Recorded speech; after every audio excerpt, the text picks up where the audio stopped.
নমস্কার বন্ধুরা, আপনারা দেখছেন কুকিং হাউস অফ অনিমা।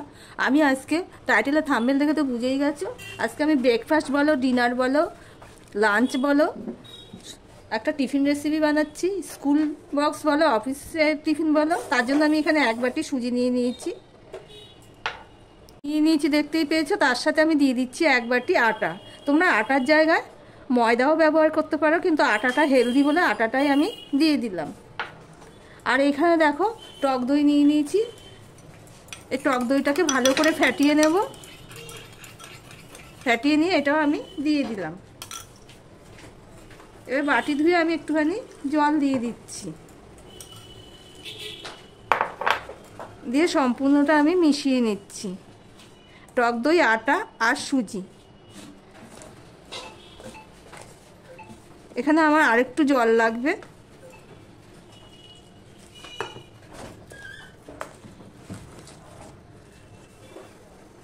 একদম খুব তাড়াতাড়ি এই রেসিপিটা হয়ে যায়। কোনো কিছু করতে ইচ্ছা না করলে তোমরা এইভাবে করে খেয়ে দেখতে পারো।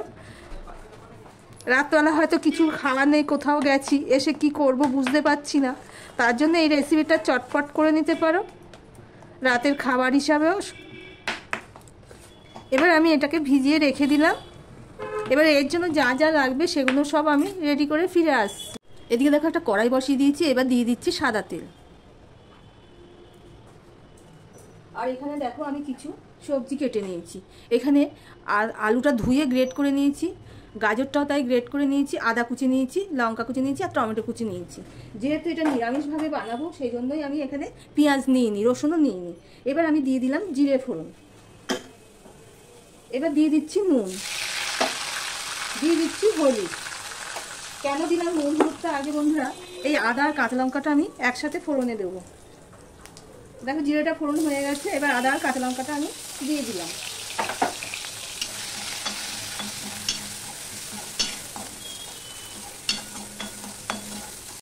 আদা আর কাঁচা লঙ্কাটা প্রায় অনেকটাই হয়ে যাচ্ছে। এই অবস্থায় আমি দিয়ে দিচ্ছি টমেটো কুচিগুলো। টমেটো কুচিগুলো দিয়েও আমি নুনটা কিন্তু আমি একেবারেই দিয়ে দিয়েছি। টমেটো কুচিগুলো দিয়ে দিয়েছি। টমেটোটা নরম হয়ে একটু পেস্ট করে নেব। আমি না একটু ঢাকা দিয়েছিলাম যাতে টমেটোটা তাড়াতাড়ি নরম হয়ে যায়। টমেটোটা নরম হয়ে গেছে, দেখতেই পাচ্ছি। এই পর্যন্ত যারা ভিডিওটি দেখছো লাইক দিতে ভুলে গেছে, চট করে একটা লাইক দিয়ে কন্টিনিউ করো। দেখো টমেটোটা পুরোটাই পেস্ট হয়ে গেছে। এই অবস্থায় দিয়ে দিচ্ছি আমি গাজর। গাজরটা যেহেতু সিদ্ধ হতে একটু সময় নেয়, সেই জন্য গাজরটা দিয়েও আমি একটুখানি নেড়ে নেব।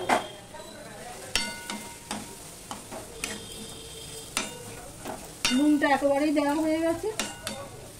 এবার আমি আবারও ঢাকা দিয়ে দিলাম। আমি 1 মিনিটের মতন ঢাকা দিয়ে এবার একটু দিয়ে দিচ্ছি চিনি। গাজরটা যেহেতু দিয়েছি সেই জন্য চিনি দিয়ে দিলাম। তোমাদের কাছে যদি আরো সবজি থাকে তো আরো সবজি দিতে পারো। আমি আলু একটা দিয়েছি, এই কারণে গাজরটা বেশি দেবো বলে আলুটা কম দিয়েছি। এবার দিয়ে দিলাম আলু গ্রেট করা আলুটা।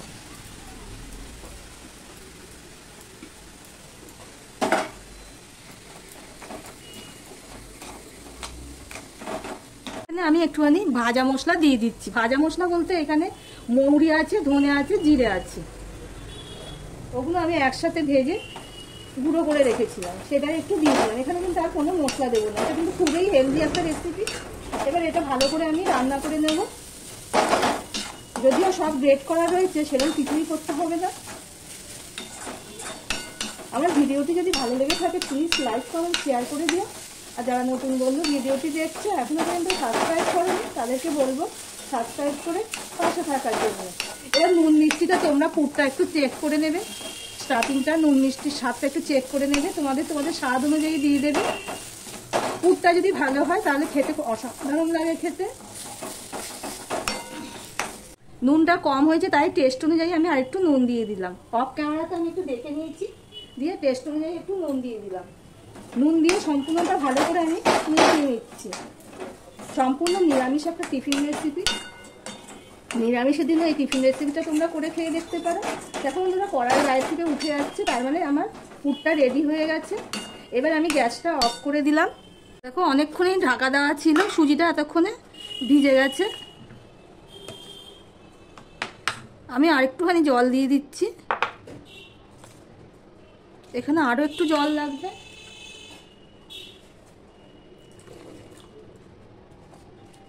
বড় হাতানি। দেখো সম্পূর্ণটা ভালো করে আমি মিশিয়ে নিচ্ছি। এর মধ্যে কিন্তু কোনো কিছু পড়েনি, নুনও পড়েনি। দেখতে থাকো বন্ধুরা। আমি এখানে নুন দিয়ে দিলাম স্বাদ অনুযায়ী, আর হলুদটা আমি দিচ্ছি কালারের জন্য। পুরো সাদা না হয় একটুখানি কালার হবে, সেই জন্যই আমি হলুদটা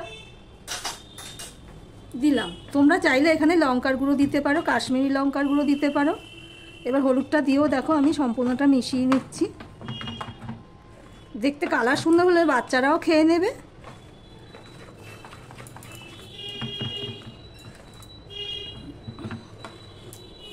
দেখো থিকনেসটা কিন্তু ঠিক এরকম রাখতে হবে, এর থেকে বেশি পাতলা করা যাবে না।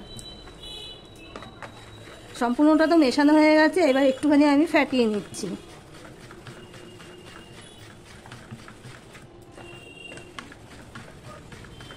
আমি মিনিট 2 এইভাবে ফ্যাটিয়ে নিলাম। দেখতে পাচ্ছ থিকনেসটা ঠিক এরকমই হবে। এর স্বাদকে আর একটু বাড়িয়ে দেওয়ার জন্য আমি এখানে দিয়ে দিচ্ছি চাট মশলা। চাট মশলাটা দিলে স্বাদটা আরও বেড়ে যাবে। দিয়ে সম্পূর্ণটা দেখো মিশিয়ে নিলাম। ওদিকে টমেটো দিয়েছি, ওইটাও পুরটাও খুব দারুণ হয়েছে খেতে, একটু টকসো টকসো ভাব হয়েছে। এতে আর সস টস কিছুই লাগবে না, এমনিতেই খেয়ে নিতে পারবে। না কোনো সস লাগবে, না কোনো চাটনি লাগবে, এই দিয়েই এটাই পুরো খেয়ে নিতে পারবে। এর সাথে আর কিছুই লাগবে না। দেখো তোমাদের সাথে কথা বলতে বলতে আমি সম্পূর্ণটা দেখো মিশিয়ে নিলাম। একটা কড়াই বসিয়ে দিয়ে দিচ্ছি। এবার দিয়ে দিলাম সাদা তেল। অল্প তেলেই এটা আমি করব। এবার কড়াইয়ের চারদিকে দেখো পুরো লাগিয়ে দিলাম। এবার দিয়ে দিচ্ছি, এখানে একটু তিল নিয়েছি দেখতে ভালো লাগার জন্য, আর খেতেও ভালো লাগবে। এবার একটু তিল দিয়ে দিলাম। এবারে যে ব্যাটারটা রেডি করে রেখেছি সেটা এক হাতা আমি দিয়ে দেব।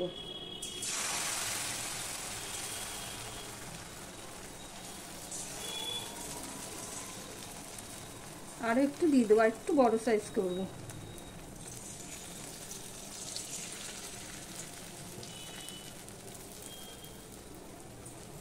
এবার দিয়ে দিচ্ছি পুর।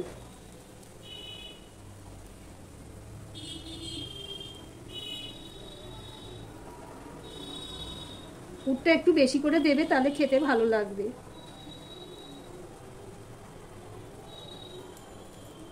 যেহেতু গ্রেট করা রয়েছে সেই জন্যই তোমার এখানে পুরো ঝুরঝুরে হয়নি, আঠালো ভাব রয়েছে, সেই জন্যই আমি এইভাবে দিয়ে দিচ্ছি।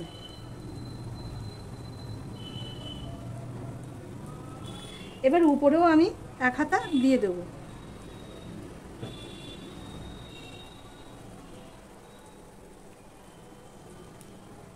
আমার চ্যানেলে আরও টিফিন রেসিপি আছে, তোমরা চাইলে দেখে আসতে পারো। খুব সহজ হেলদি রেসিপি। এবার আমি ঢাকা দিয়ে দিলাম। 1.5 মিনিটের মতন আমি ঢাকা দিয়ে দেবো। এবারে দেখো ঢাকাটা তুলে নিলাম। এবার আমি আরেকটু তিল ছড়িয়ে দিচ্ছি। এবার উপর থেকে আমি অল্প একটুখানি তেল দিয়ে দিচ্ছি। এবার দেখবো এটা হয়েছে কিনা। দেখো বন্ধুরা, এটা উঠে যাচ্ছে। এবার এটাকে আমি এইভাবে উল্টে দেবো, দিয়ে আরও মিনিট খানিক আমি রেখে দেব। মিনিট খানিক পর আমি ঢাকাটা তুললাম। এবার দেখবো অপর পাশটা হয়েছে কিনা। দেখো বন্ধুরা, হয়ে গেছে। একটা টিফিন আমার রেডি হয়ে গেছে। এবার আমি একটা থালা এটা তুলে নিচ্ছি। আবারও অল্প আমি তেল দিয়ে দেব। দিয়ে দিলাম অল্প একটুখানি তিল। তিলটা দিয়ে আমি আবারও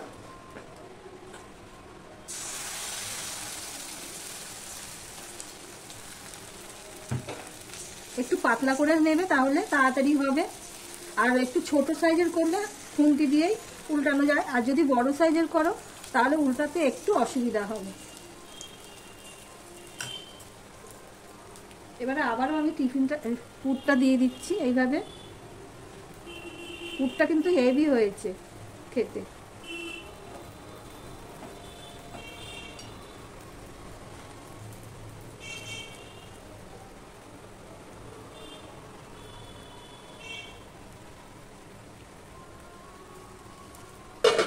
এবার এর মধ্যে উপরেও 1 হাতা আমি দিয়ে দেবো।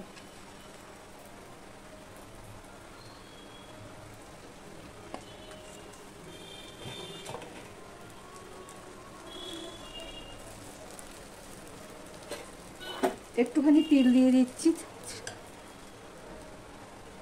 তোমরা কিছু মনে করো না, বাঁ হাতে পুর ধরেছি তো, তাই বাঁ হাতে আমি তিলটা দিয়ে দিলাম। দিয়ে আবারও আমি 1.5 মিনিটের মতন ঢেকে রেখে দেবো। দেখো ঢাকাটা আমি তুলে নিয়েছি, সাইড দিয়ে দেখছো শুকনো হয়ে গেছে। এবার আমি আবার একটু তেল দিয়ে দিলাম। তেল দিয়ে এবার আমি এটাকে উল্টে দেবো।